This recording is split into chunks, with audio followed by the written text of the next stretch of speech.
எனக்கு வந்து தருண் கோபி சார் சொன்னாரு, நான் ஏதாச்சும் செம கியூட்டான பையனை பார்த்தேன்னா நானும் ஸ்ட்ரெயிட்டா போய் சொல்லுவேன் அந்த பையன்கிட்ட, hey you look so cute. இல்லன்னு வச்சுக்கோங்க, யூ லுக் வெரி மேன்லி. நான் வந்து சைட் அடிக்கிறதா நான் ஸ்ட்ரெயிட்டா அப்படியே ஓப்பனா பச்சை பார்த்துவேன். ஏன்னா நான் பார்த்துருக்கேன், சும்மா சில பேரை குரூப்பா செட் பண்ணி என்னை பத்தி தப்பு தப்பா பேச வச்சு எடுத்து ஃபுல்லா எல்லா மீடியா சேனல்ஸ்லயும் வந்து போட்டிருக்காங்க. ஸோ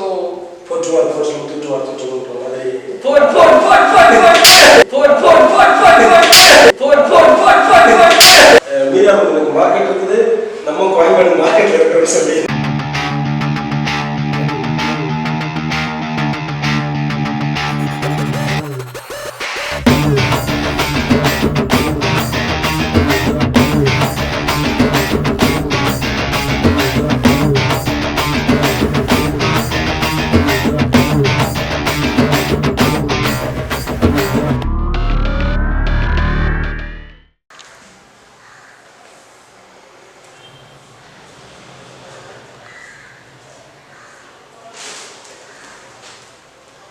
சந்தோஷ் எங்க வந்துருவாரு.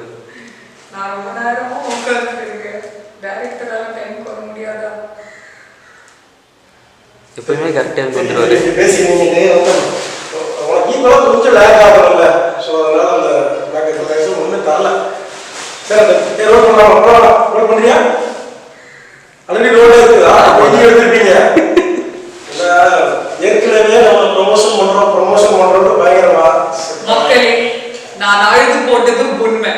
ப்ரொமோஷனுக்காகலாம் எனக்கு பண்ண வேண்டிய ஒரு அவசியமே இல்லை. ஏன்னா எனக்கு நடக்கிற கஷ்டத்தை நான் மக்கள் கிட்ட ஷேர் பண்ணுவேன். எனக்கு டிப்ரெஷன் ஆயிடுச்சுன்னா நான் மக்கள் கிட்ட ஷேர் பண்ணுவேன். நடந்த கதை அத்தனையும் உண்மை. என் மேல லவ்ல விழுந்து கொஞ்ச நாள் வேலை செய்யாம சுத்திட்டு இருந்தது இந்த டைரக்டர். நான் டென்ஷன் ஆகி நான் எதுக்காக சென்னை வந்தேன், ஏன் சென்னை வந்தேன், என் படம் இப்பயும் ரிலீஸ் ஆகாதான்னு சொல்லி காரணம் சொல்லிட்டேன். ஆக்சுவலாக நான் சின்ன வயசுலேருந்தே மக்களே சேவ் பண்ணி ரொம்ப நீட்டாக தான் இருப்பேன். சேவ் பண்ணி இருப்பேன். இப்போ நான் நீட்டாக இருக்கேன்னா அது ஒரு பஞ்சாயத்து வரும். பட் எப்போ மீனவர்கள் லவ் விழுந்ததோ அதுலேருந்து தாடிலாம் வளர்த்துட்டு ஒரு தேவதாசா அப்படியே என்ன பண்ணுறதுன்னு தெரியாம கூடிய சீக்கிரம் நான் வந்து உங்ககிட்ட வீடியோ போடுவேன்னு நினைக்கிறேன். சரி, ஓகே.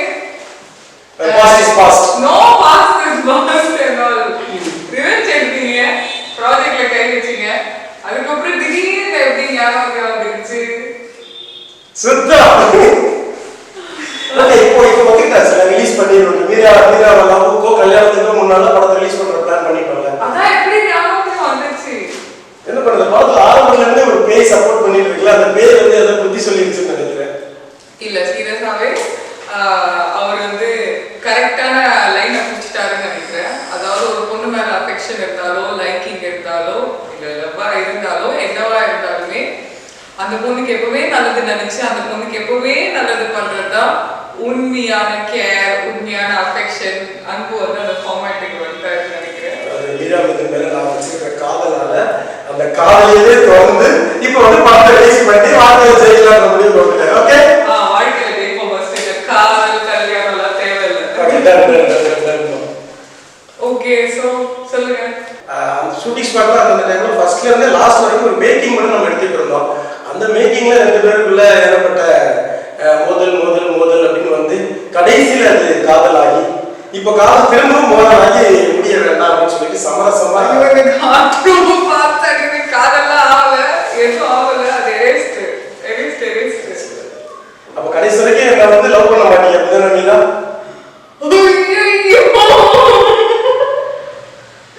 நம்ம படம் பத்தி பேசலாம்.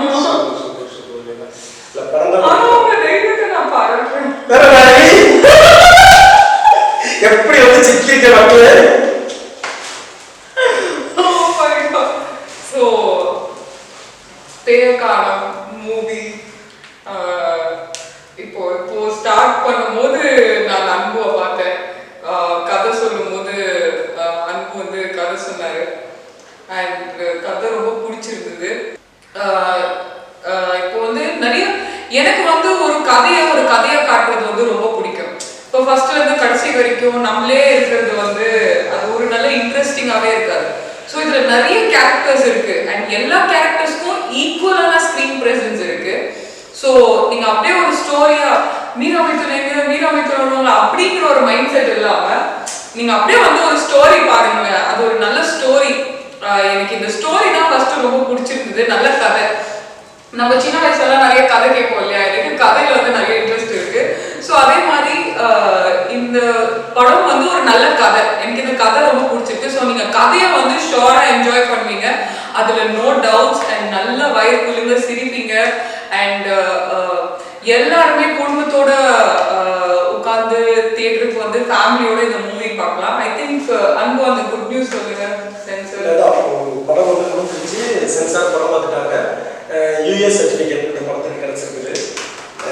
மீராமித்துவன் படத்துக்கு கிடைச்சிருக்கு பாருங்க. ஸோ நான் வந்து ஆக்சுவலாக என்னன்னா, இது வரைக்கும் நான் சொன்னேன் இல்லையா, ப்ரொமோஷனுக்காக எதுவுமே பண்ணலைனாங்க. எல்லாமே ஷூட்டிங் போயிட்டு இருக்கும்போது மேய்க்கு அப்போல்லாம் யதார்த்தமா பேச வந்தது. இப்போதான் ஃபர்ஸ்ட் இனிமேல் நம்ம ப்ரொமோஷன் ஸ்டார்ட் பண்ணுவோம். ஏன்னா படம் ஃபுல்லாக முடிஞ்சிருச்சு. அடுத்து ரிலீஸ்க்கு நம்ம ஆமா ஆக்சுவலி இப்போதான் ப்ரொமோஷனே நாங்க பண்ண ஸ்டார்ட். இதுதான் ப்ரொமோஷனல் வீடியோ. இது வரைக்கும் எல்லாமே அங்கங்க அப்படி எப்படி பேசுனது, மேக்கிங்ல இருக்குது இந்த மாதிரி விஷயங்கள் தான். ஆனா இப்ப பேசும்போது எனக்கு ஒரு பயம் வருது. மீரா நடிகை அப்படின்றத ப்ரூஃப் பண்ணி ரொம்ப தெளிவா கரெக்டா பேசிட்டு இருக்கீங்க. எனக்கு பேச வர மாட்டேங்குது. ஆக்சுவலா ஒரு சின்ன பயம் இருக்குல்ல, நம்ம படம் பண்ணியாச்சு, இதை கூட மக்கள் கருத்து. ஆமா டைரக்டரா ஹீரோவா லான்ச் ஆயிருக்கீங்க. ஹீரோ ஹீரோ அதுல ஒரு கேரக்டர் நான் பண்ணியிருக்கிறேன். அப்படியா கட் பண்ணிக்கலாம். ஸோ டைரக்டரா ஹீரோவா லான்ச் பண்ணியிருக்காரு. அண்ட் இதுல எல்லாருமே நிறைய கேரக்டர்ஸ் இருக்கு இந்த மூவில. அண்ட் ஒரு 10-12 கேரக்டர்ஸ் சேர்ந்தாதான் ஒரு கதை கொடுக்க முடியும். ஒருத்தரே பண்ணா கதை கொடுக்க முடியுமான்னு எனக்கு தெரியல. ஸோ அந்த மாதிரி நிறைய கேரக்டர்ஸ் இன்வால்வ் ஆன மூவி தான் இது. ஃபர்ஸ்ட் தேங்க்ஸ் டு தர்மகோபி அண்ணன். ஆமா ஒரு ஃபிளாஷ்பேக் போர்ஷன் அவ்வளவு சூப்பராக நடிச்சு கொடுத்துருந்தாங்க. அதுவும் எப்படி சொல்றது, பயங்கர சப்போர்ட்டிவா. அவருக்குள்ள ஒரு டேரக்டர். அவர் திமுரு படம் எடுத்து, திமுரு காலை நிறைய படங்கள் எடுத்து, திமுருலாம் வேற லெவல் ஹிட்டு. மாயனி குடும்பத்தார் அவர் ஹீரோவா எல்லாரோட மனசுலையும் நின்றவர். ஆனால் அந்த ஸ்பாட்ல நான் அவரோட வயசு சின்ன பையனா இருந்தாலும் என்கிட்ட பயணமா பண்ணணும்னு சொல்லி ரொம்ப அழகா நடிச்சு கொடுத்துருந்தாங்க. அதே மாதிரி கோதண்டம் அண்ணன், மீரா கோதண்டம் அண்ணன் அடிக்கடி சண்டை போட்டுக்குவாங்கன்னு நினைக்கிறேன். அது சிகரெட் சண்டை. அந்த சிகரெட் சண்டை மட்டும்தான். மற்றபடி கோதண்டால உங்களுக்கு ஸ்பெஷல் தேங்க்ஸ். ஏன்னா ஆன் தி ஸ்பாட்டு நான் ஒரு ஸ்கிரிப்ட் கொடுப்பேன். அது இல்லைன்னா இது நான் கொடுக்கல, இன்னும் காமெடி வரலன்னா இன்னும் அவர் டெவலப் பண்ணுவார். ஸோ அவருக்கு நிறையா ஜாக்கர் தங்கம் மாஸ்டர், அப்புறம் கௌஷிக், சந்தியா, செல்வகுமார் சார், ஜாக்கப், பகவந்த் சிங் எல்லாருக்குமே இந்த மூவில வந்து பாத்தீங்கன்னா there is another heroine also Sandhya. So இதுல என்ன நான் சொல்ல வரேன்னா, எல்லாருக்குமே இங்க ஈக்குவலான ஸ்கிரீன் பிரசன்ஸ் இருக்கு. நான் எங்கேயுமே வந்து இங்க வந்து அந்த பொண்ணோட சீன்ஸ் எல்லாம் தூக்கு, அந்த பொண்ணு வந்து சீன்ஸ்ல இருக்கக்கூடாது தூக்கு அப்படிலாம் நான் நினைச்சதே இல்லை.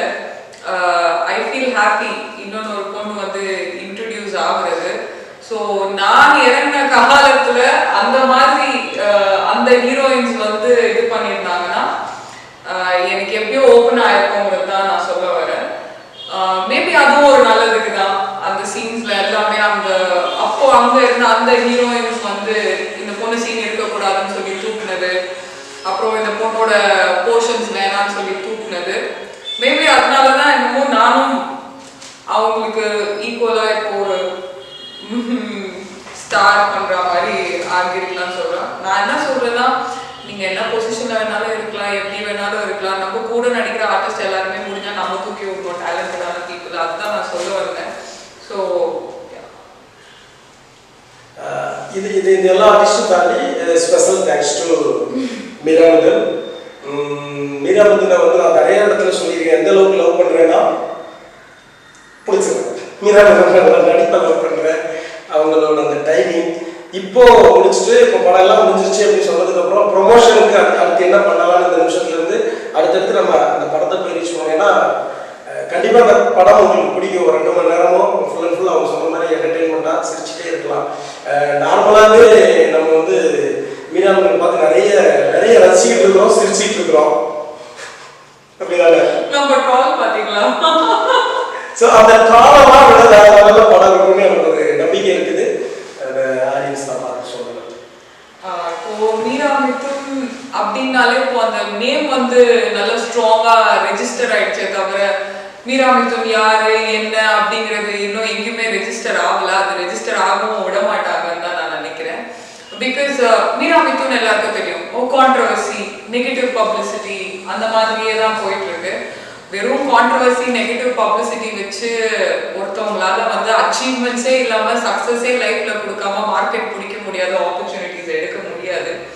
ஸோ நான் முன்னாடி சொல்ல மாதிரி தான், யூடியூப்ல இவ்வளோ வியூஸ் வருது, மீரா பத்தி போட்டா இவ்வளோ கேஷ் வருதுன்னா அது என்னோட இன்டர்நேஷனல் மார்க்கெட், நான் என்னோட சூப்பர் மாடல் ஸ்டேட்டஸ், அந்த சூப்பர் மாடல் ஆகுறதுக்கு அது அங்கே நிலைக்கிறதுக்கு தங்கி and 15 years of hard work. அது நான் அந்த துறையில வந்து அவ்வளோ ஹார்ட் ஒர்க் பண்ணி இந்தியாவையும் தமிழ்நாட்டையும் வந்து முன்னிலைப்படுத்தியிருக்கேன், இன்ன வரைக்கும் முன்னிலைப்படுத்திட்டு தான் இருக்கேன். ஸோ அது வந்து எப்பவுமே மறைக்கப்பட்டுட்டே தான் இருக்கு தமிழ்நாட்டில்.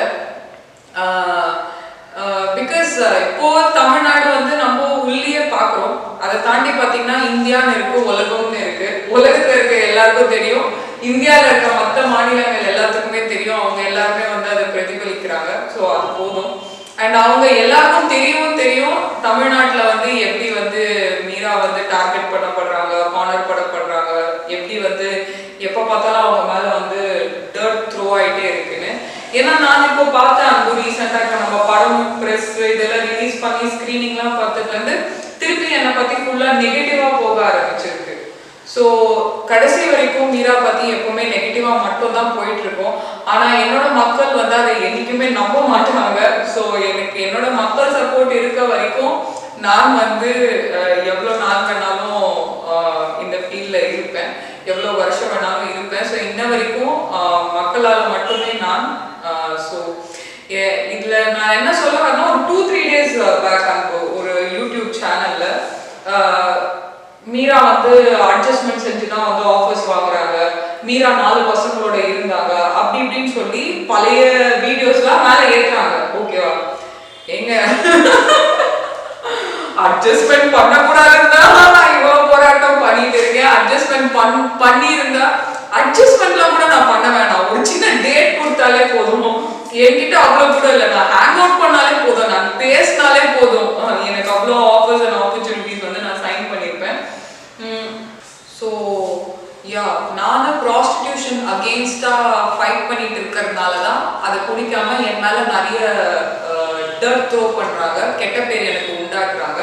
ஏன்னா இங்கே இருக்க நிறைய பேர் வந்து ப்ராஸ்டிடியூஷன் பண்ணி தான் வந்து ஃபீல்டில் சர்வைவ் ஆகுறாங்க, மாடலிங்கில் சர்வைவ் ஆகுறாங்க, கம்பெனியில் நிறைய இடத்துல நிறைய சர்வைவ் ஆகுறாங்க. அவங்களோட சூழ்நிலை என்னன்னு எனக்கு தெரியல, அதை பற்றி நான் கமெண்ட் பண்ண விரும்பல. But when it comes to me, நான் வந்து ஃபைட் பண்றேன். பிகாஸ் நான் ப்ராஸ்டிடியூஷன் பண்ணாம என்னோட ஓன் திறமையால, என்னோட ஹார்ட் ஒர்க்கால நான் ஜெயிச்சு இன்டர்நேஷனலி ஸ்டாண்ட் பண்ணதுக்கு அப்புறமும் நான் தமிழ்நாட்டில் ப்ராஸ்டிடியூஷன் பண்ணலைங்கிற ஒரே காரணத்துக்காக எனக்கு இன்ன வரைக்கும் நிறைய பிரச்சனை, நான் இன்ன வரைக்கும் நிறைய இடத்துல கீழே தள்ளப்பட்டுட்டு இருக்கேன். நான் இன்ன வரைக்கும் பிரசன்ட் மீடியாவில் வந்து ஷேமா பார்க்குறேன். பட் மற்ற மாநிலங்களையோ வெளிநாட்டிலையோ அப்படி கிடையாது. அவங்களுக்கு தேவை வந்து ஒரு பொண்ணோட உடம்பு இல்லை, திறமை, அந்த பொண்ணு மூலியமா பிஸ்னஸ், மார்க்கெட், அது மட்டும்தான் பார்ப்பாங்க. அதனால தான் நான் இவ்வளோ பெரிய ஆளாக இருக்கேன். ஸோ நான் ஏன் ப்ராஸ்டிடியூஷன் பற்றி பேசுறேன்னா, இந்த கதை எனக்கு பிடிச்சதுக்கு காரணமே வந்து அதனால மட்டும்தான். நான் தான் முதல் தமிழ் நடிகை, தமிழ் இண்டஸ்ட்ரிக்குள்ள நான் தான் முதல் தமிழ் நடிகை. இந்த கதையை மீரா வந்து கேட்டதுக்கு அப்புறம் ரொம்ப ஸ்ட்ராங்காக இதில் கண்டிப்பாக நான் நடிக்கிறேன் அப்படின்னு சொன்னாங்க. அதுக்கு ரீசன் என்ன அப்படின்னா, இதில் வந்து ப்ராஸ்டிடியூஷன் பேஸ்டாக ஒரு ஸ்ட்ராங்கான ஒரு கண்டென்ட் இருக்குது. அது தேவை இல்லை அப்படின்றதுக்கு என்ன அப்படின்றது ஒரு விஷயம் சொல்லியிருக்கிறோம். அதுக்காக அவங்க என்ன பண்ணாங்க அப்படிங்கிற மாதிரி ஒரு விஷயம் இருக்குது. இப்போ பேர் தமிழ் டீம் வந்து நியாயமாக கொடுத்துருக்கு. ஆமா, கண்டிப்பா ஒரு தமிழ் டீம் தான் முதல் தமிழ் நடிகைய வரலாறுல வந்து. என்னோட ப்ரொடியூசர் இப்போ வரைக்கும் உங்களை பார்த்தா தமிழ் செல்வி தான் கொடுக்குறாரு. ஆமா, கரெக்ட் தான். ஆமா, பிகாஸ் ஏன்னா இப்போ எல்லா லாங்குவேஜ்லயும் பாத்தீங்கன்னா அந்த மாநிலத்தை சேர்ந்த நடிகைகள் வந்து நடிக்கிறாங்க, மற்ற மாநிலத்துல இருக்கிற நடிகைகளும் வந்து நம்ம மாநிலத்துல நம்ம மொழியில நடிக்கிறாங்க. ஆனா நம்ம மொழியில வந்து தமிழ் நடிகைகளே இல்லை. ஸோ மேபி இருக்கலாம், மேபி ஃபேமிலி கல்ச்சர்னு நிறைய பேர் வந்து இந்த ஃபீல்டுக்குள்ள வராம இருக்கலாம். பட் நான் இன்டர்நேஷனலி ஃபேமஸ் ஆகி நிறைய டைட்டில்ஸ் வின் பண்ணி வந்தப்ப கூட இந்த தமிழ் நடிகை எப்படி ஓரம் கட்டணும் தான் அப்படின்னு பார்த்தாங்க. பட் என்னோட க்ரோத் வந்து நான் ரொம்ப ரேபிட் தான் சொல்வேன். நான் வந்து ஒரு 3.5 years தான் ஆகுது நான் இண்டஸ்ட்ரிக்குள்ள கால எடுத்து வச்சு 3.5 years தான். அது 3.5 yearsல like almost like 3 movies done. எல்லாமே எல்லா ரோல்ஸுமே பேசப்பட்ட ரோல்ஸ். அண்ட் 4th மூவிக்கு இவ்வளோ நல்ல ஓப்பனிங் எனக்கு கிடைச்சது வந்து எனக்கு ரொம்ப ஹாப்பியாக ஃபீல் பண்ணேன். அண்ட் சும்மா படம் வருதுன்னு அக்செப்ட் பண்ணுறதுக்கு எனக்கு இன்ட்ரெஸ்டே இல்லை. ஃபர்ஸ்ட் ஒரு படம் பண்ணேன், அதுக்கப்புறம் யோசிச்சு அடுத்த படம் பண்ணேன், அதுக்கப்புறம் அடுத்த ஒரு படம், எல்லாமே நான் ரொம்ப ரோல்ஸ் சூஸ் பண்ணி பிக் பண்ணி மக்களோட மனசுல நிக்கிற மாதிரி பண்ணணும்னு நினைச்சேன். ஸோ அது அப்படி நான் பார்த்துட்டு இருக்கும்போது தான் இந்த படம் வந்து நிறைய லைக் எப்படி சொல்றது, நிறைய சேலஞ்சிங்கா இருந்தது நிறைய விஷயம். ஸோ எனக்கு என்னால ஆக்சுவலி நம்பவே முடியல. நம்ம இங்க உட்காந்து பேசிட்டு இருக்கோங்கிறது என்னால நம்பவே முடியல. சீரியஸா எப்போ ஆரம்பிச்சோம் இந்த மூவி, எவ்வளவு ஹார்ட் ஒர்க். நடுவுல ஒரு 2 படம் தாண்டிட்டோம் நினைக்கிறேன். 2 லாக்டவுன் தாண்டி பிரேக் ஆகி இதுல வந்து பாத்தீங்கன்னா கரெக்டா அந்த வயசான லுக்குக்காக நான் ஒரு 6 months நான் வரவே இல்லை எங்கேயுமே, சோஷியல் மீடியா எதுவுமே வரல இந்த வயசான லுக்ல இருந்ததுனால. அதுக்குள்ளே மீரா போயிட்டு ஆனாலும் அவங்க மீரா வந்து சம்பாதிக்கணும் ரூமர்ஸ் போயிட்டு தான் இருந்துச்சு. பட் ஸ்டில் ஸோ அந்த யங் லுக்குக்காக நான் ரொம்ப வெயிட் பண்ணேன். ஆக்சுவலி யங் லுக் ஷூட் பண்றதுக்காக நான் அழகா இந்த மறுபடியும் ரெடி பண்ணி யங் லுக் ஷூட் பண்ணலாம்னு நினைக்கும் போது சிறையில போட்டாங்க. அது எத்தனை நாள்? 40 நாளா? ஆமா, 40 அது 40 நாள். அதுக்கப்புறம் ஒரு 15 நாள் வந்து சைனிங் ப்ரோக்ராம் சொல்லிட்டு 15 நாள் 35 டேஸ் 40 நாள். ஏன்னா வெளியில வந்தும் ஷூட் பண்ண முடியல, வெளியில வந்தும் அவ்வளோ பீக் ஃபேம் இருந்தது. ஆக்சுவலி அப்போ என்ன எதுவுமே பண்ண விடல. அகெயின் வந்து கவர்மெண்ட் லாக்ல தான் இருந்தேன் நான். ஒரு 35 டேஸ் சைனிங் அந்த மாதிரி. அதுக்கப்புறம் we started shooting and we did everything. அப்புறம் ஷூட்டிங்ல வந்து நான் ஷூட்டிங் பண்ண ஆரம்பிக்கும் போதும் எனக்கு வந்து அகெயின் அரெஸ்ட் வாரண்ட் மாதிரி பிளாக்மெயில் பிளான்ஸ் ஆகிறதுனால நான் ஷூட் விட்டு கிளம்பி போயிட்டேன். திருப்பி பிரச்சனையாய் சண்டை, திருப்பி நாங்கள் அதை ரீஷூட் பண்ணி we did the reshoot again. இப்போதான் we finished everything. ஸோ இந்த படம் கூடிய சீக்கிரம் தியேட்டர்ல வரப்போகுது. நீங்க எல்லாரும் வந்து தியேட்டர்ல வந்து இந்த படம் பார்க்கணும். அண்ட் என்னோட ரசிகர்களை பார்க்கறதுக்கான ஒரு வாய்ப்பு எனக்கு கிடைச்சதே இல்லை. ஸோ என் படம் ரிலீஸ் ஆகும்போது தான் நான் எல்லா ரசிகர்களையும் பார்க்கணும்னு இருக்கேன். நான் வெயிட் பண்ணிட்டு இருக்கேன் எல்லாரையும் பார்க்கறதுக்காக. அண்ட் ஒரு விஷயம் எனக்கு சொல்லணும்னு எனக்கு, இந்த பெரிய பட்ஜெட் படம் சின்ன பட்ஜெட் படம் அப்படின்னு சொல்றாங்க இல்லையா, இப்போ வந்து அவ்வளோ பொருட்செலவுல இவ்வளோ நிறைய செலவு பண்ணி அப்படி எடுக்கிற படம் தான் வந்து படம் வந்து அர்த்தமே கிடையாது. என்னோட பர்சனல் ஒப்பீனியன் என்ன கேட்டால் அது வீண் செலவுன்னு சொல்லுவேன். ஏன்னா படம்ன்றது ஒரு என்டர்டெயின்மெண்ட். அந்த என்டர்டெயின்மெண்ட் மூலமா வந்து நம்ம மக்களை எப்படி என்டர்டெயின்மெண்ட் பண்றதுன்னு பார்க்குறோம் ஃபர்ஸ்ட் விஷயம். அண்ட் 2வது விஷயம், படம் மூலியமா தான் வந்து மக்களுக்கு வந்து நிறைய கருத்துக்களை நம்ம கொண்டு போய் சேர்க்க முடியும். நாட்டில் நடக்கிற விஷயங்களை வந்து அவங்களுக்கு ஈஸியா படம் மூலியமா வந்து காமிக்க முடியும். அப்படி இருக்கும்போது எவ்வளோ பேர் சாப்பாடு இல்லாம, அதுவும் லாக்டவுனுக்கு அப்புறம்லாம் எவ்வளோ பேர் கஷ்டத்துல இருக்கும்போது ஒரு படம் எடுத்து அந்த படம் மூலியமா வர காசை மக்களுக்கு செலவு பண்ணவே தவிர அவ்வளோ பொருட்செலவுல படம் எடுத்து காசை அவ்வளோ கரியா வீணாக்க கூடாதுங்கிறது என்னோட பர்சனல் ஒப்பீனியன் நான் ஃபீல் பண்றேன். அண்ட் ஏன்னா சின்ன பட்ஜெட் பெரிய பட்ஜெட் மிடில் பட்ஜெட் அந்த மாதிரி ஒரு விஷயமே கிடையாது. நீங்க வந்து ஹாலிவுட்ல பார்த்தாலும் சரி பாலிவுட்ல பார்த்தாலும் சரி அந்த மாதிரி ஒரு விஷயமே கிடையாது. கதை நல்லா இருக்கா, படம் நல்ல படமா இருந்ததுன்னா நல்ல படமா இருந்தா அது வெற்றி அடையும். அது வந்து இவ்வளோ கோடி ரூபாய் செலவானதால வெற்றி அடைஞ்சதும் கிடையாது. இது வந்து வெறும் சும்மா ஒரு சில கோடிகள்ல பண்ணதால அந்த படம் வெற்றி அடையாம போனதும் கிடையாது. ஸோ பட்ஜெட் வந்து இங்க கணக்குல இல்லைன்னு நான் சொல்ல வரேன். என்ன தேவைப்படுதோ அதை நம்ம அதோட செலவு பண்ணணும். இல்ல அது கூட தேவையில்லைன்னு ஃபீல் பண்றேன். நம்ம நாட்டோட எக்கனாமி நம்ம போயிட்டு இருக்க இது வந்து, so I feel that we should cut down the cost of movies. So என்னோட அடுத்த படத்துக்கும் இன்டர்நேஷனல் மாடல் தான் நான் வேணும் போகும்போது வேற லெவல் போய் நம்ம கரெக்டான பட்ஜெட்லயே பண்ணுவோம். ஓகேவா? அப்படி பாத்தீங்கன்னா I'm the most expensive heroine in the industry. Everybody knows that. One day how much I charge like for 2-3 days shoot itself. அப்படி இருக்கும்போது this movie is like the most expensive movie நான் சொல்றேன். ஸோ இந்த படம் எல்லாரும் பாருங்க, enjoy பண்ணுங்க. And இந்த படத்துல வந்து நிறைய விஷயம் வந்து இண்டஸ்ட்ரி பத்தி வந்து அவரு எனக்கு எஸ்பெஷலி எனக்கு ரொம்ப பிடிச்சது டயலாக்ஸ்லாம் எனக்கு ரொம்ப பிடிச்சிருக்குது. பஞ்ச் ஆனா ட்ரோல் எல்லாம் அந்த படத்துல எங்க டைலாக்ஸ் இருக்குது அப்படின்னு தான் ட்ரோல் பண்ணிட்டு இருக்காங்க. உண்மையில சீரியஸ் அல்ல அந்த அந்த நெகட்டிவிட்டி அந்த ட்ரோல் நானே சொல்லி அதை எப்படி பார்ப்பாங்கன்னு யோசிப்பேன். ஆனா நீங்க அதையே அனுப்பிச்சிங்க பாருங்களேன் எப்படி பேசுங்க. அது எப்படி நீங்க அதை வந்து இதை ஏத்துக்கிறீங்க? என்ன பண்றது பழகிடுச்சு.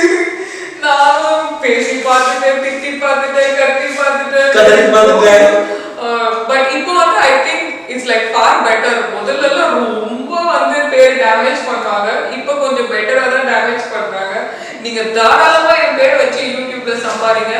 எல்லாம் உலக நாடுகளும் பாக்குறாங்க, மற்ற மாநிலங்களும் பாக்குறாங்க. அவ்வளோ கொஞ்சம் பெருமையா புகழ்ந்து அப்படி மாநிலம் பொன்மான் எல்லாம் போட்டு அப்படி பண்ணீங்கன்னா இட் வில் பி பெட்டர். படம் பார்த்தா அவங்க என்னோட நம்பிக்கை படம் எல்லாருக்கும் பிடிக்கும். அவங்க பாராட்டுவாங்க. இல்ல it's a laugh riot. It's a laugh riot. You will enjoy the movie. எல்லா பீப்புளும் ரொம்ப என்ஜாய் பண்ணி பாப்பீங்க. அண்ட் இண்டஸ்ட்ரி பீப்புள் வந்து இதை கொஞ்சம் ஃபன்னா பாப்பீங்க. ஏன்னா இது இண்டஸ்ட்ரி சம்பந்தமான கதைங்கிறதுனால. டயலாக் பத்தி பேசிட்டு இருந்தீங்க. உண்மையா அந்த நம்ம அந்த பேய்க்கான ஒரு பங்களா ஒரு எடுத்துட்டு இருந்தீங்க. அது ஞாபகம் இருக்கா? ஒரு ரொம்ப லென்த் டயலாக். நான் வந்து அந்த கதையிலே அடிக்கடி சொல்லி எனக்கு அந்த அந்த டயலாக் எல்லாமே எனக்கு ஞாபகம் இருக்கும். ஆனா ஞாபகம் அவ்வளவு பெரிய லென்த் டயலாக் சொல்ல ஓகே நம்ம டேக் போலாம் அப்படி சொல்லி நான் டாப்பர் அன்பு நான் மனப்பாடம் பண்ணி போய் எழுதிட்டு வருவேன். டயலாக் மனப்பாடம் பண்றது ஒரு விஷயமா? நான் சொல்றேன் திரும்ப படிச்சுக்கீங்களா இல்ல திரும்ப சொல்லி பாருங்க. நோ ஷூர் டேக் போலாம் அப்படின்னு நான் அப்படியே ஸ்கேனிங் மாதிரி பேப்பர் பார்த்தனா ஓகே டன் அவ்வளவுதான். சோ அந்த இடத்துல நான் காதுல விழுந்ததா தெரியல. ஐயா இல்ல மாமா டேலண்ட் இருக்குமா திரும்ப ஏமா தப்பா லவ் காதல் அப்படின்றது ஒரு அன்பு தான். அன்பு அவங்க பேர்லயே அன்பு இருக்கு. அந்த டெடிகேஷன் எனக்கு ரொம்ப பிடிச்சி. இல்ல ஆனா சீரியஸாவே அன்பு வந்து is a very good friend to me. Okay ஏன்னா என்னோட ஃப்ரெண்ட்ஸ் எல்லாம் பாத்தீங்கன்னா சடனா ஃபோன் பண்ணி அசிங்கமா திட்டுவேன். அவங்களுக்கு புரியாது நீ டென்ஷனா இருக்கியா, ஆமா நான் டென்ஷனா இருக்கேன் அப்படின்னு. சோ அந்த மாதிரி டைரக்டர் வந்து நான் என்ன திட்டினாலும் வாங்கிப்பாரு, நான் என்ன சொன்னாலும் ஸ்பீக்கர் பாருங்க. நீ 10 வயசு சொன்னாலும் எனக்கு புரியும். அதுதான் ஒரு மேனுக்கான அழகு. ஐயோ அப்படியே அவங்க கேட்டுட்டு மக்களே புரியல சந்தோஷம். ஆமா ஒரு பொண்ணுக்கு நிறைய மூட் ஸ்விங்ஸ் இருக்கும், நிறைய டென்ஷன் இருக்கும், இந்த சொசைட்டில நிறைய இருக்கும். அவங்க யார்கிட்ட அதெல்லாம் காமிக்கணும்னு தெரியாது. சோ இந்த படம் போட்ட டைரக்டர் கிட்ட இந்த படத்தோட எல்லா டென்ஷனையும் காமிக்கணும். ஆக்சுவலா உங்களுக்கு சொல்லிட்டே நினைக்கிறேன். உங்களை கமிட் பண்ணி மீரா வந்து நடிக்க போறாங்கன்னு அப்புறம் எனக்கு நிறைய பேர் இண்டஸ்ட்ரியில எனக்கு தெரிஞ்ச சினிமால இருக்கிற படம் பண்ணிட்டு இருக்கிறவங்க ஒவ்வொருத்தரும் பேசுறாங்க. ஐயோ இப்படி பண்ண போய் வாய்ப்பே இல்ல, ஏன் இப்படி பண்றீங்க அப்படின்லாம் நிறைய. இல்ல அதுதான் எனக்கு புரியல. இது வரைக்கும் என்ன படம் பண்ண எல்லாமே நான் பெரிய பேனர்ஸ் தான் நான் பண்ணிருக்கேன். பெரிய ஓப்பனிங்ஸ்ல தான் நான் வந்து ஓபன் பண்ணிருக்கேன். நல்ல ரெவென்யூவும் எடுத்துருக்காங்க என்ன வச்சு. அதான் சொல்றேன் ப்ராஸ்டிடியூஷன் ரொம்ப ஜாஸ்தி ஆயிடுச்சு எல்லாருக்கும். எனக்கு இன்னும் வந்து ஒரு வந்து ரொம்ப ஆச்சரியமான விஷயம் என்னன்னா 15 வருஷமா கேட்டுட்டு இருக்கானுங்க இன்னமும் புரியல. டேய் நாளா படுக்க மாட்டேன். I will not get laid. It's not possible. நான் இந்த வீடியோ மூலமா தெரிவிச்சுக்கிறேன், இந்த படம் மூலமாவும் நான் தெரிவிச்சுக்கிறேன். ஆக்சுவலி இல்ல இப்போ சீரியஸா சேட்டலைட் சேனல் ஆகட்டும் மூவி ஆகட்டும் அந்த பெஸ்ட் இல்ல நான் நினைக்கிறேன். ஒருவேளை இல்ல எனக்கு டார்கெட் அது தெரியல. ஒரு ஃபீமேல் தான் தெரியும். that's the only issue. ஒரு பொண்ணு இல்ல எனக்கு சொல்ல வேண்டாம். இப்போ நான் ஒரு ப்ரொடியூசர் கிட்ட பேச போறேன், கதை சொல்ல போறேன். அந்த ப்ரொடியூசர் வந்து இல்லப்பா இப்படிப்பட்ட ஹீரோயின் தான் எனக்கு வைக்கணும், அவர் அதை எதிர்பார்த்தாதான் எனக்கு அந்த டார்கெட் வரும். இங்க வந்து எனக்கு ப்ரொடியூசரும் வந்து நல்லவங்க, டைரக்டர் இது வரைக்கும் தப்பால என்ன ஒரு பார்வை பார்த்தது இல்ல, தப்பால என்ன ஒரு இது டச் பண்ணது கிடையவே. அந்த மாதிரிலாம் இருந்ததுன்னா தெரியல அப்படின்னா தெரியுது நல்லாவே தெரியுது. அதாவது அந்த காதல் தான் வந்து எனக்கு ரொம்ப டிஸ்டர்பிங்கா இருக்கு. எனக்கு காதல்னாலே அலர்ஜியா.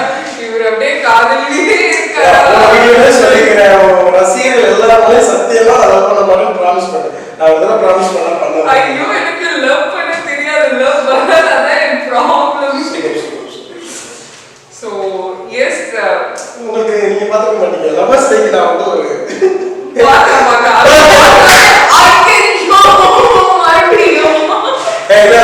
படிக்கல இருந்ததுன்னா எல்லாம் சரி அப்படின்னு நம்ம 2 பேரும் போட்டு எல்லாம் கவனம் பண்ணாங்க. அப்படியில சில ஃபேக்ட்ஸ்லாம் வந்து நான் எல்லாரும் என்ன ரொம்ப லவ் டார்ச்சர் பண்றாங்க, எனக்கு என்ன பண்றது தெரியல அப்படி சொல்லலாம். ஏன்னா எங்க அப்பா இருந்த வரைக்கும் ஒருத்தனும் அப்ரோச் பண்ணவே இல்லை. ஜென்ரலாவே சொல்றேன், அப்பா இறந்ததுக்கு அப்புறம்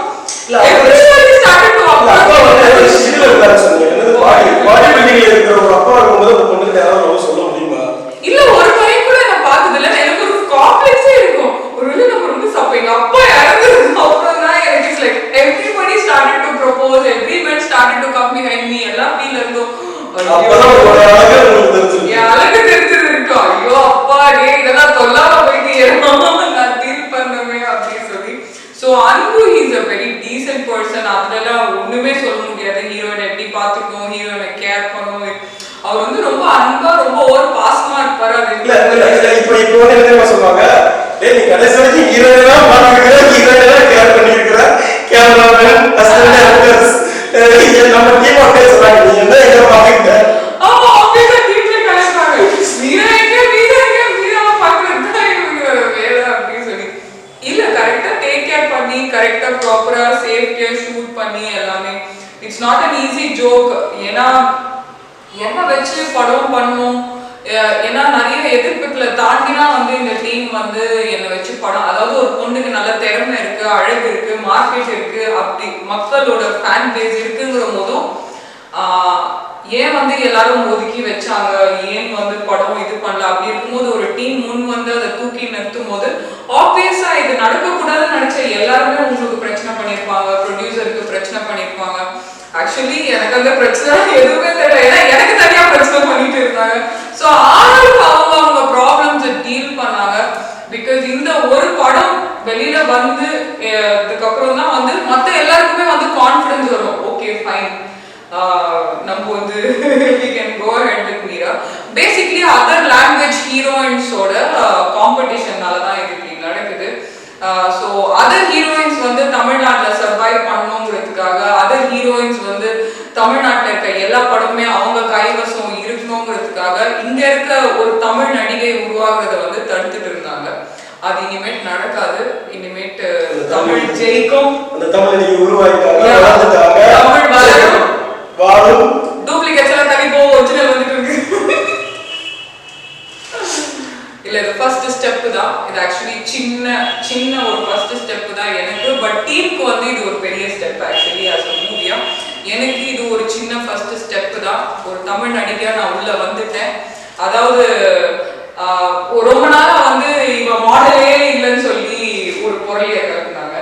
அதுக்கப்புறம் சூப்பர் மாடல்னு கிண்டல் பண்ண ஆரம்பிச்சாங்க. இப்பதான் எல்லாருக்குமே அதோட இது புரியுது. அதுக்கப்புறம் கூகுள்ல பியூட்டி குவீன் ஆஃப் காலிவுட்னா மீரா மிதுன் வந்தது, அதையும் வந்து கிண்டல் பண்ணாங்க.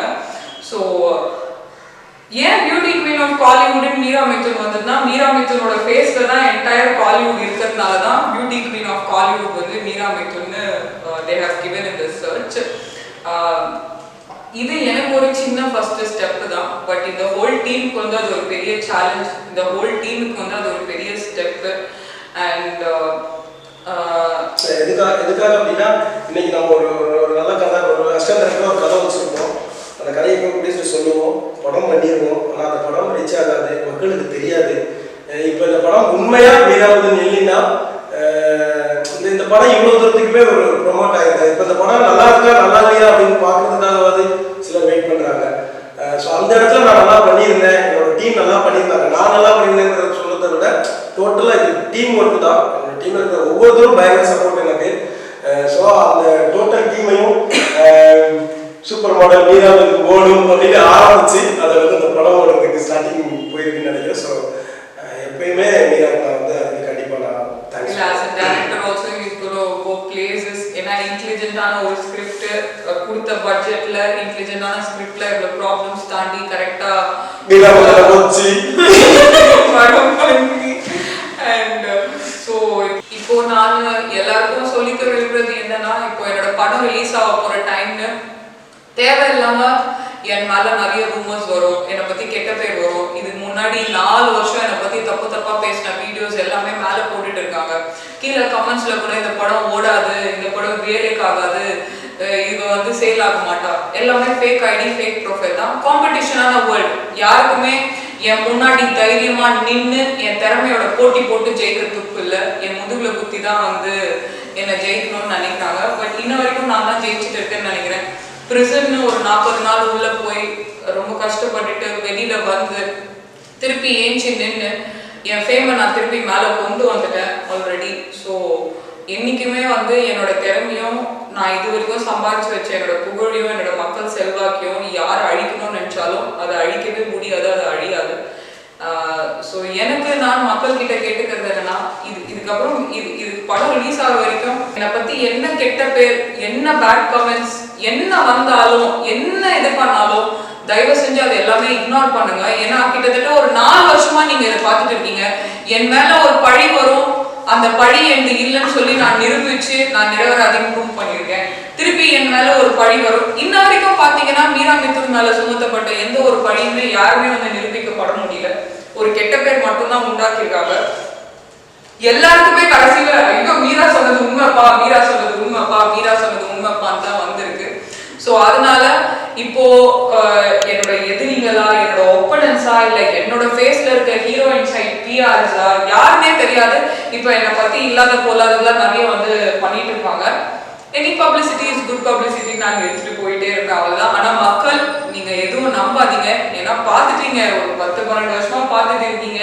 இதுக்கு மேலலாம் என்னை பத்தி ஏதாச்சும் சொன்னா தயவு செஞ்சு யாரும் நம்பாதீங்க. அதுதான் நான் சொல்லிக்க விரும்புறேன். சத்தியமா நம்ப. ஸோ எல்லாருக்கும் இந்த படம் பார்க்கணும், இந்த படம் பார்த்து என்ஜாய் பண்ணணும். அண்ட் இந்த படம் பார்த்ததுக்கு அப்புறம் என்ன ஃபீட்பேக், என்ன கிரிட்டிசைசம் வந்தாலும் நாங்கள் வந்து அதை ஓப்பனாக எடுத்துப்போம். ஆனால் சில வேலை இல்லாத கூட்டம் வேணுட்டே வந்து அரேஞ்ச் பண்ணி இந்த படத்தை பற்றி தப்பாக பேசுவாங்க, அதெல்லாம் இக்னோர் பண்ணுங்க. ஏன்னா நான் பார்த்துருக்கேன், சும்மா சில பேரை குரூப்பாக செட் பண்ணி என்னை பற்றி தப்பாக பேச வச்சு எடுத்து ஃபுல்லாக எல்லா மீடியா சேனல்ஸ்லையும் வந்து போட்டிருக்காங்க. ஸோ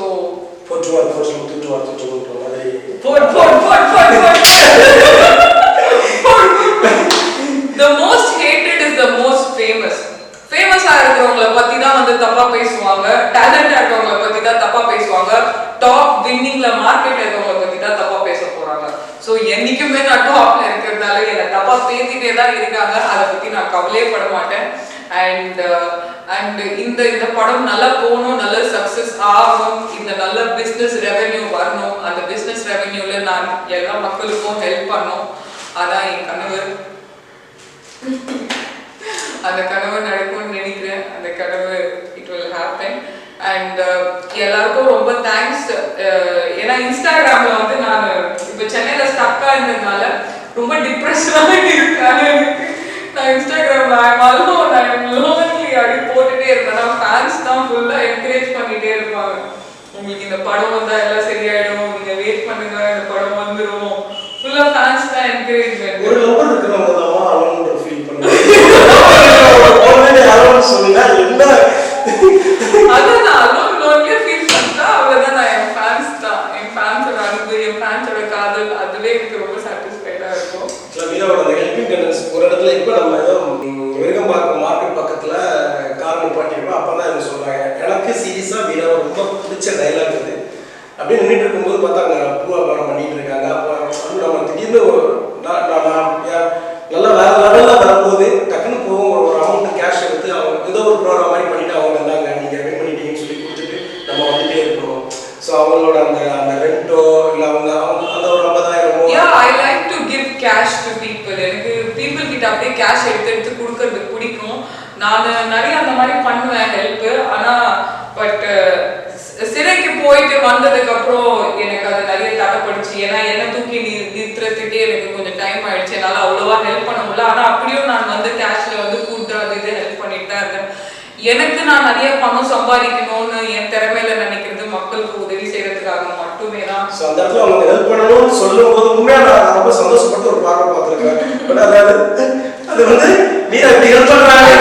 தமிழ் பசங்க கிட்ட இருக்க டெல்லி பசங்கெல்லாம் வந்து புரியல, டெல்லி பசங்கெல்லாம் வந்து பாத்தீங்கன்னா அவங்க சைட் அடிக்கிறதும் தெரியாது, அவங்க லவ் பண்றது ஒண்ணுமே தெரியாது. தமிழ் பசங்க சைட் அடிக்கிறது தெரியாது. தமிழ் பசங்க எல்லாம் அப்படியே ஓப்பனா அப்படியே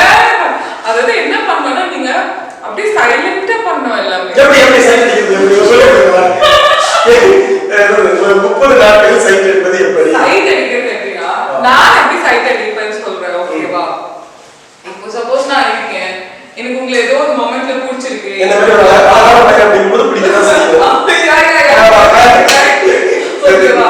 சோ எனக்கு இப்போ உங்களை சைட் அடிக்கணும்னா நான் ஸ்ட்ரைட்டா பார்ப்பேன். சோ ஸ்ட்ரைட்டா பார்த்தா அது தெரியாது. நம்ம மறைச்சு மறைச்சு பார்க்கும்போது அப்படி பார்க்கும்போது தான் இதுவா இருக்கும். நான் வந்து சைட் அடிக்கணும்னா நான் ஸ்ட்ரைட்டா அப்படியே ஓப்பனா பச்சை பார்த்துவேன்.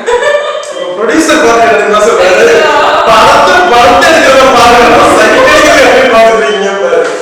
யா நான் ஏதாச்சும் சம கியூட்டான பையனை பார்த்தனா நான் ஸ்ட்ரைட்டா போய் சொல்லுவேன் அந்த பையன்கிட்ட, hey you look so cute. இல்லன்னு வெச்சுக்கோங்க, நீ சொல்லவே இல்லையா? You look very manly. ஓகேவா? You got good shoulder. Shoulder Meera அப்படின்னு சொல்லிட்டு நான் தெரிஞ்சு முடிஞ்சு முடியல.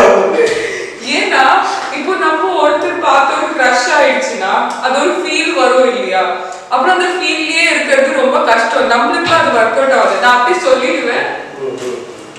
சோ நான் அப்படியே சொல்லிடுவேன். சோ நீங்க சொல்லிட்டீங்கன்னா you will feel better.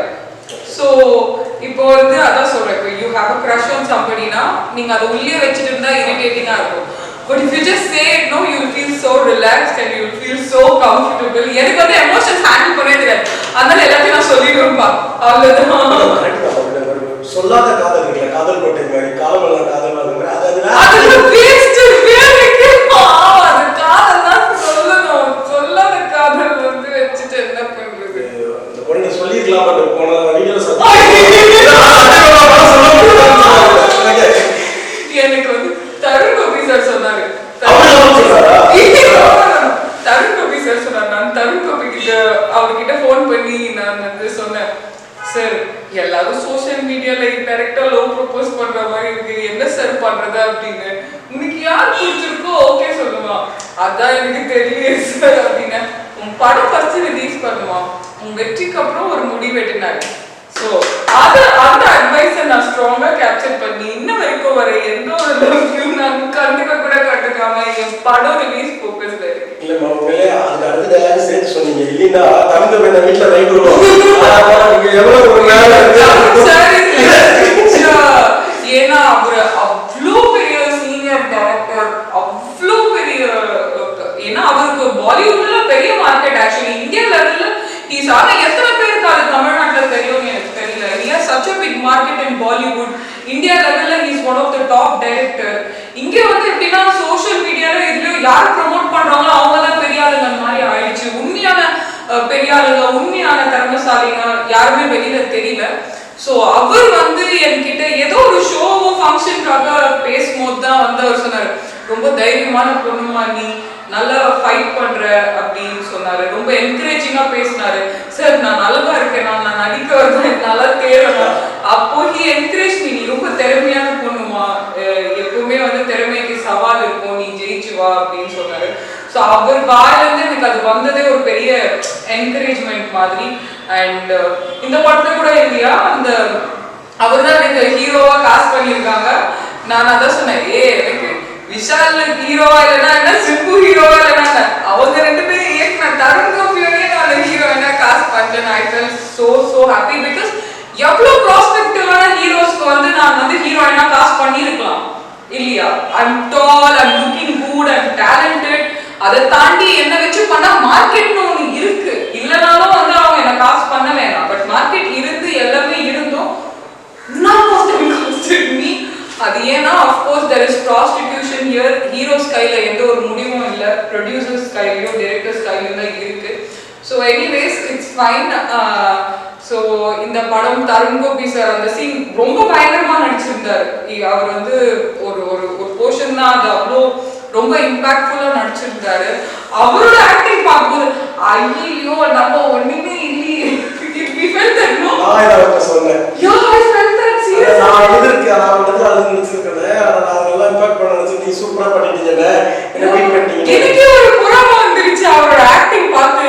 ஏன்னா ஐயோ நம்ம ஒண்ணுமே இல்லையே அவர் ஆக்டிங் முன்னாடி அப்படின்னு சொல்லி such a good experience in the movie.